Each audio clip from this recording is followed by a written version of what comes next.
know you're going to run whatever play is called, so I'm not sure how different it is for you as an offensive lineman. But, big decision day from Gus. He said he's handing over play call against Tim Harris Jr. Just as a player, what's your reaction to a move like that coming midseason?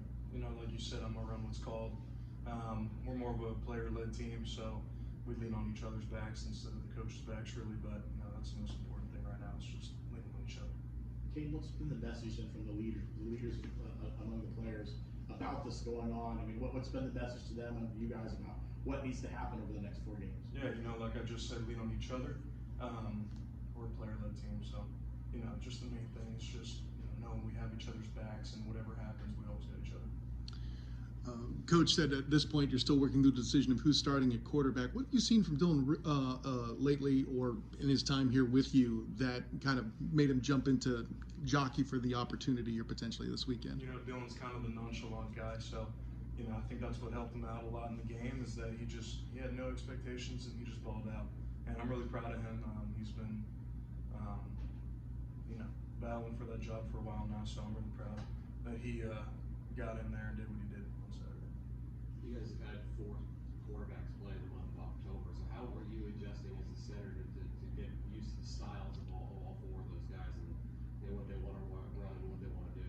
Really the only style that I need to adjust to is the height difference, so it's just giving them the reps in practice about snapping to different heights, and they all have different, frequencies of cadences, so just getting adjusted to that. But I'm a block for whoever's behind me, and the whole offensive line is going to do the same thing, so we're not really worried about what QB's back there. You mentioned this being a player-led team. Who are some of those leaders, and who have stepped up during this time of different changes and stuff going on? Yeah, our captains, Marcellus, Ethan, KJ, they've all been very vocal and just trying to hold the team together, just trying to remind each other that we have each other. The game on Saturday was a bit of a struggle offensively, but what does it mean to have RJ Harvey hit 1,000 yards, and what does it mean for the offensive line to have a runner hit that mark this early in the season? It's awesome. It just shows that we're very physical, and we want to get him the ball. It's awesome to just have that success and just to be blocking for him. So, how important is Kobe Hudson to this offense, and how do you guys adjust if he goes down or if he misses some time? Yeah, Kobe's very important. He opens up some of the run game, and when RJ's getting a lot of touches, RJ opens up a lot of the pass game for Kobe. So it would be a loss, but we're hopeful to get him back for this week. What have you seen so far from Arizona as far as their defensive fronts? Today we watched KYP, which is personnel. So we're just learning what their moves are, what they do, what they like to do on defense. So they have a lot of twitch to them. They're lighter guys for the most part, so they're really twitchy. They like a lot of speed rushes. So we're going to dive into more of what they're trying to do as a whole defense later in the week. But as of for now, they're very twitchy guys. Another unsung hero in blocking and things like that, tight end Randy Pittman. How would you evaluate what he does for the run game and blocking? That's awesome. As an offensive lineman, we're very biased towards blocking and using tight ends for blocking, but he's been doing a great job. How did the hats on hats game play pan out against BYU for you? Hats on hats have played out all season. We played a lot of teams that do a lot of stuff. BYU did the most stuff out of who we played so far. So just getting hats on hats opened up lanes for RJ. And how do you plan to incorporate that in today's game? Just communicate well, make sure all the IDs are on point, and just make sure everybody's on the same page. Caden, it seems like you know Dylan Risk well. You talked about how he's been kind of competing and fighting for this job for a long time. Just kind of what's been your perceptions of him these last couple of years since he's been here?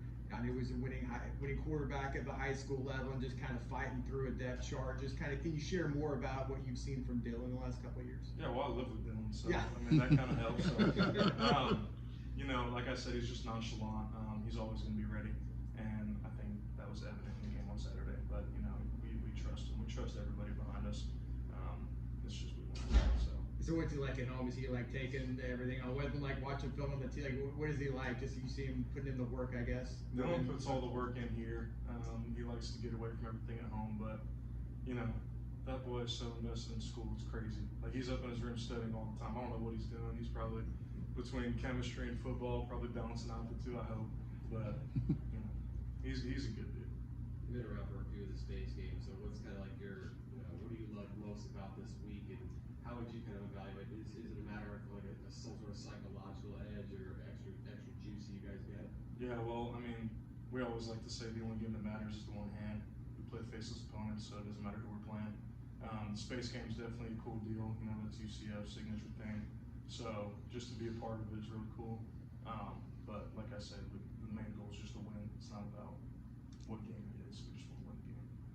How, I guess, troubling or just, you know, in the middle of the season, you went down with an injury, you had to miss for a game and a half or whatever it was. I mean, that had to be taxing for you because you want to be out there with your guys and you can't do it. Was that a difficult time period for you? Yeah, it was difficult. The only thing I could do is just be the best version of myself I could be, and that version wasn't on the field. So I was on the sideline trying to talk to guys about looks, what they're trying to do. I had the iPad ready to go for Coach Hand every time. So, you know, just doing what I can to help the team out, even if I couldn't be on the field. And this season, I mean, this isn't what you guys anticipated going into it. I know you had high hopes of competing for the Big 12. Just how trying has that been, and what have you seen from your teammates? I know Coach Gus talks about leadership in the locker room and all that stuff. I mean, what's this season been like, I guess? You know, I mean, like you said, nothing like we expected. You know, we all just want to win. But I guess the main thing is that we really learned to follow each other, and some of the bonds we built throughout camp and through the first half of the season really come to show in times like this, because nothing's going as we want it to go, but you know, it just really shows the kind of bonds we have between each other.